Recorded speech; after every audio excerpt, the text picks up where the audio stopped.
Hello, my name is Leo, and welcome again to another day of the Elder Scrolls Arena. It is now the 23rd of Hearthfire. We have arrived back in the village of Duncory Walk, where we fast travelled from Burak Bridge yesterday. Yesterday, as it happened, I was able to do a shut up and play, and then I did the stupidest friggin' thing. It's also 8 o'clock in the afternoon. Great, so I can't really do anything. Fantastic. Also, I got no health. Yeah, that's a problem too, I guess. So yesterday, man, oh god. Um, so I was so happy. Oh, there's a place. I'm just gonna stand here for a while. Go inside. I want to get attacked. Yeah, fair enough. Um, I was so happy that I actually managed to not, you know, have to do a fast travel. Oh god, we're getting a mission. Good day, having a blah blah blah blah blah blah blah. 24th. Uh-huh. I can do that. Done. Thirsty cup. By the dry heart? What does that even mean? Notice my follow-up doesn't change. That kind of sucks. I don't know how I glitched it, but it's like it's never gonna fix itself. Yeah. But well, before we have a sleepy sleep, so I gotta talk about stuff. So let's get talking. Let's get to talking. So yeah, so yesterday, God, what happened again? Oh, that's right. I had another Lord's mission, and I was so happy that I had another Lord's mission when I went to talk to the Lord of Burak Bridge, and then I went, oh, better save the game, and then I accidentally clicked the load button, didn't realize it until I can't save it here, but the moment I clicked the button and it started saying, please kindly wait, and I went, oh, shit. And then, of course, I went back and tried to fast travel to the area again, and then ended up being the next day, which, of course, I couldn't do, because I got lucky the first time, so I just keep trying until I finally got it. I got the right day, but it was too late to actually do anything, so I had to do it again. And then I got the right day, and it was early enough for us to actually do stuff, and then I went to go talk to the Lord, and he didn't have any missions for me. I was like, damn it! Oh, I'm so salty over that. I did also go and check out the towns that I've done missions for. Now we can have a look here.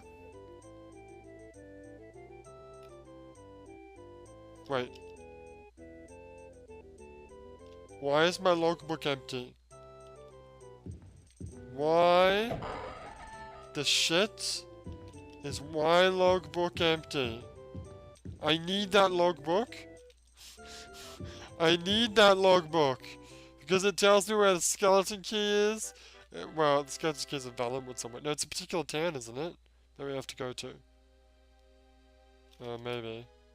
Oh god, monsters. Alright, who wants to go? Anyone? Come on. Come at me, bros. Oh god, I'm gonna die. No, I'm alright, I'm alright. Jesus. Go, go, go, go, go, go, go, go, go. You gotta go to one of these towns in Valenwood. I think it's one near the beginning, I thought.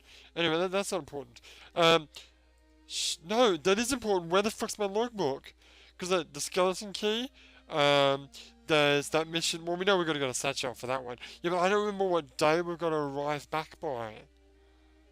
The 24th. Okay. Of Frostfire. Frostfall. Jesus, alright.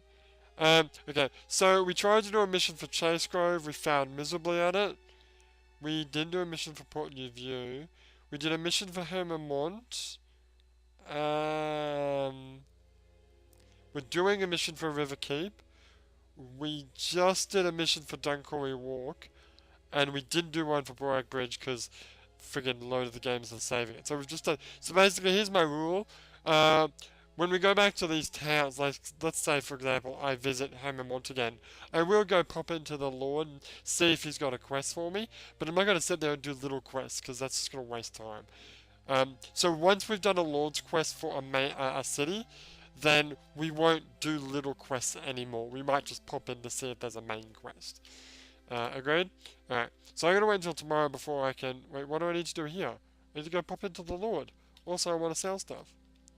Can't we just fast travel to the next area?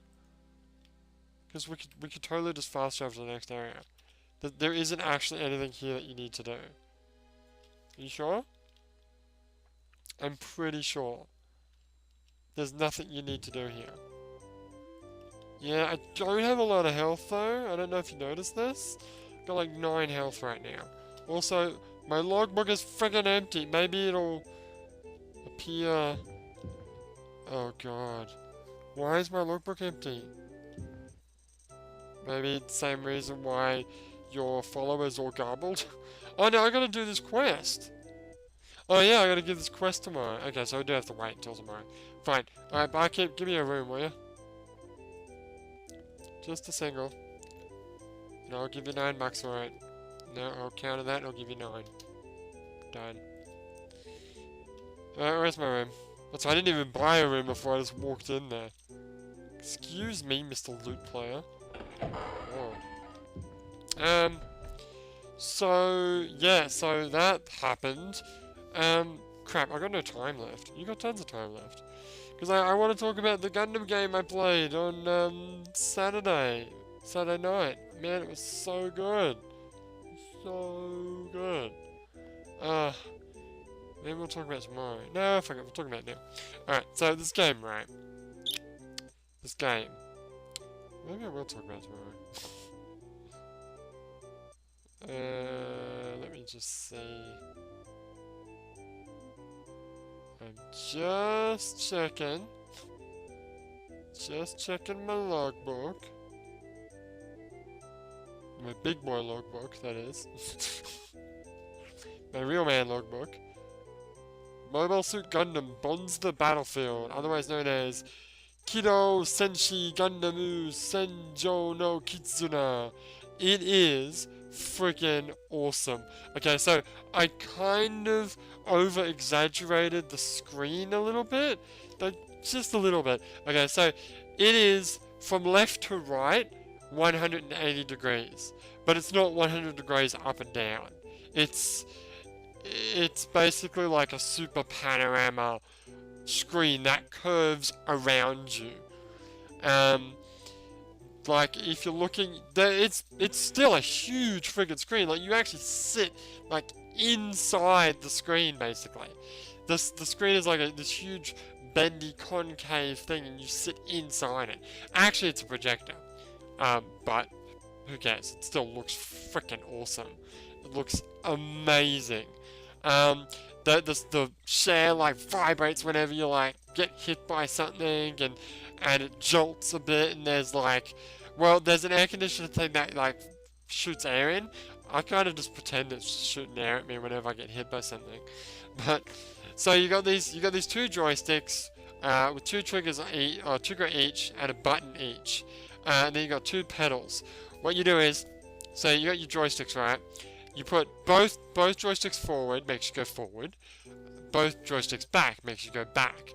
Both joysticks to the left, makes you sidestep left, and then both to the right, obviously, makes you sidestep right.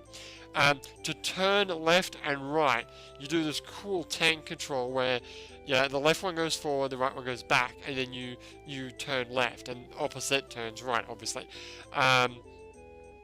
Then you've got your attacks. Now, with the sticks, both sticks out, so the left one left and the right one right, makes you do a grapple attack against an enemy.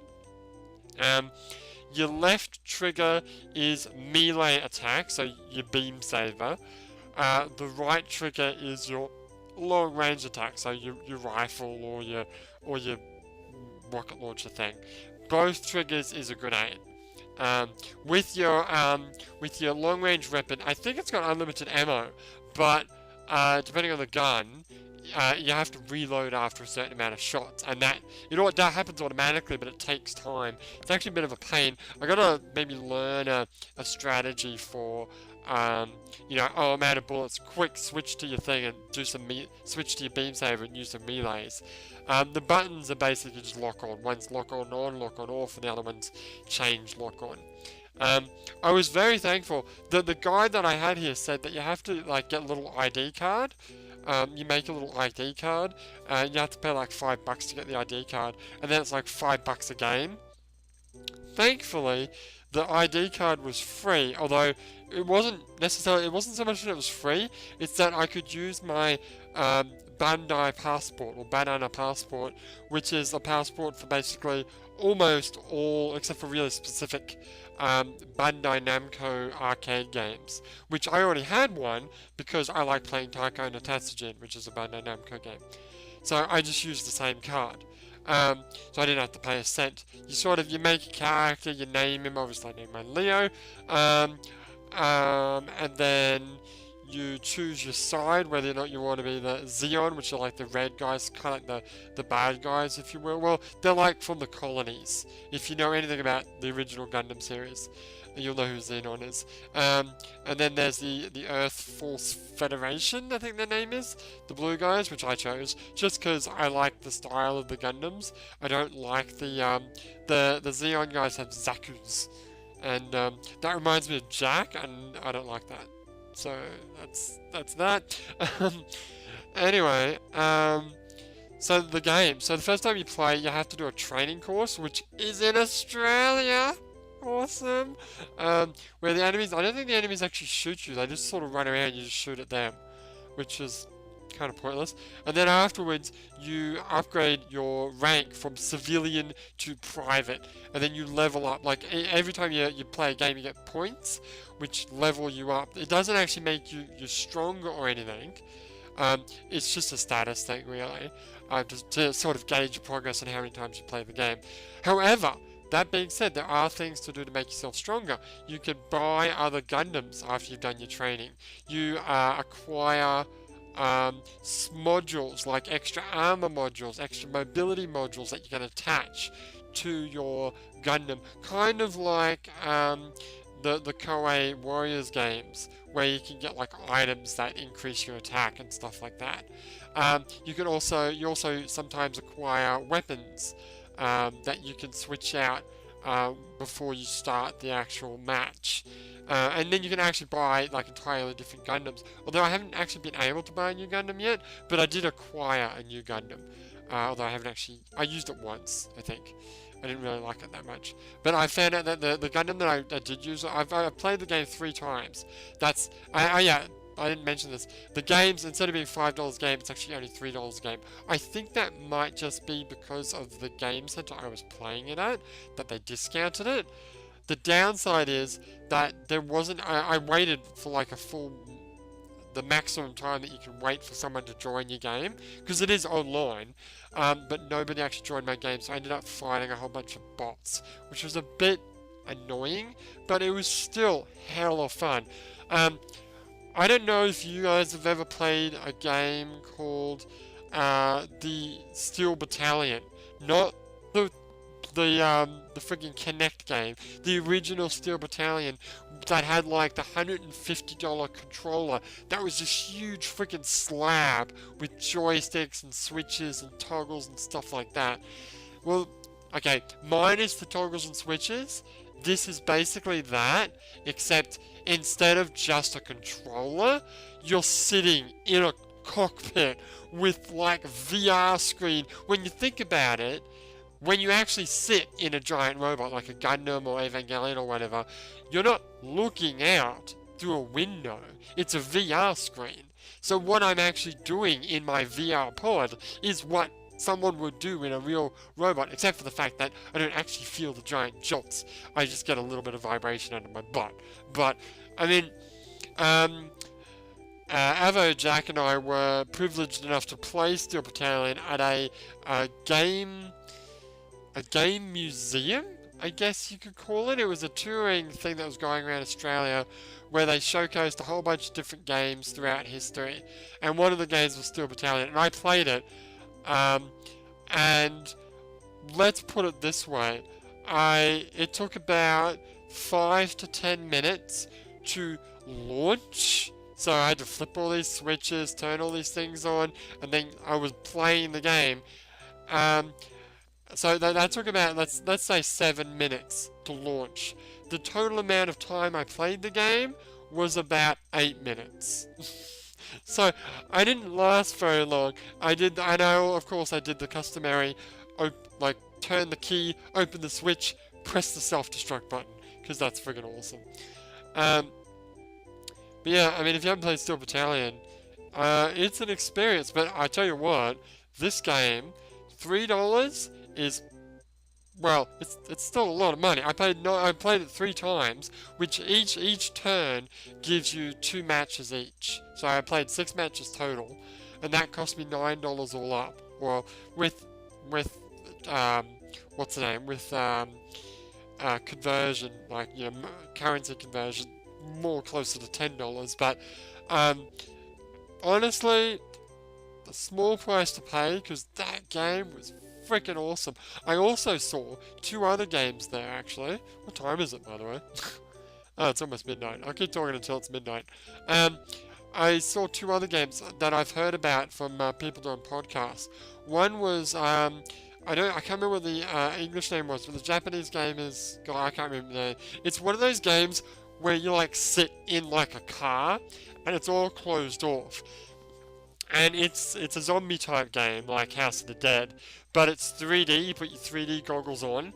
You got this little turret machine gun that you use to shoot things with, and there's all the gimmicks of, like, the chair, like, bumps and it vibrates, and gas blows in your face when zombies attack you. It's got, like, every gimmick you can think of. It's like $2 a game or something like that, something crazy. And I think 1 credit is 1 life. So you'll choose. It's actually right next to the Gundam thing. It's actually right next to the Gundam pod I was using. So I was playing, and every now and again, there must be these 2 girls playing this game. Every now and again I heard, "Ah! Ah!" Like, guess it's scary for Japanese schoolgirls, I suppose. I wouldn't mind playing that. I actually want to play that with the waifu and see her reactions to that game. She'll probably crap herself. I also saw this other game. I think it's called Is it called Gungrave? Gun something. Oh god, I can't remember. No, I can't remember. Anyway, it's this game. It's an arcadey game where the controller is 2, like, guns, or 2 revolvers. There's 2 joysticks on the ends of the revolvers so that you can move around, and it's a really interesting game. I didn't play it, but I saw other people play it, and I touched the controllers. They've got magnets on the inside edges of the gun, on the top of one and underneath another one. And there's 3 modes of play. I don't know what they actually do, but one is dual wield mode, where you just hold the 2 guns and you shoot. Another one is you attach the guns side by side, because there's the magnet on the right side of one and the left side of the other. So when you put them together, they lock in, and then you play like that. And the other one is if you put one on top of the other and lock it in like that, and that does something else. I don't actually know what the different modes do, but I know they do something. We're about to run out of time, and I think I've talked plenty about arcade games. I might discuss some more about that Gundam game in the future. It is a cool game. I kind of wanted to record it. I did pull out my phone. I was going to do a little bit of recording while I played it. But like I said, you're sitting inside the screen, so when I'm, like, looking through the camera, you see, like, a fraction of the screen, because you literally have to look around. It's actually really cool. I'm about to run out of time. It's actually really cool when you play the game, because normally with games like that, like first-person shooters, because it is for all intents and purposes a first-person shooter, with objectives that you have to do, like a team-based first-person shooter. And with these type of games, there might be an enemy on your left or your right, and you got to, like, look around, and these Gundams are fairly slow to look around, but the cool thing is you don't have to physically turn around to see what's behind you. You can just turn your head and look, and you can see directly what's next to your left and to your right. To your behind is a bit of a trouble because it's really hard to turn around. There is a radar that's like right, like you have to look way up to see it. That can tell you that there's enemies behind you, and then you go, oh shit, there's an enemy behind you, and before you've turned around, it's on you. But anyway, I've talked way too much, so let us sleep. I don't think we should rest until fully healed, because you might sleep too much. Let's camp for 12 hours. Alright. Oh, we can do it. You wanna rest until fully healed. Alright. Rest until fully healed then. Now what time is it? It's 5 o'clock. You sure we've got enough time to do stuff? Maybe not. I'm sure we'll be fine. Alright, so let's save the game. And I'll just delete this. Alright, so when we come back, we will, oh, the sun's really going down. We're gonna have to be,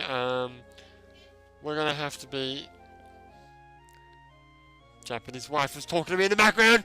Silence, woman! We're playing hardcore games here. Anyway, so when we come back, we're gonna have to race against the sun in order to actually get some stuff sold and go see the Lord. But we should be able to get that done. So for now, my name is Leon. I'll see you next time.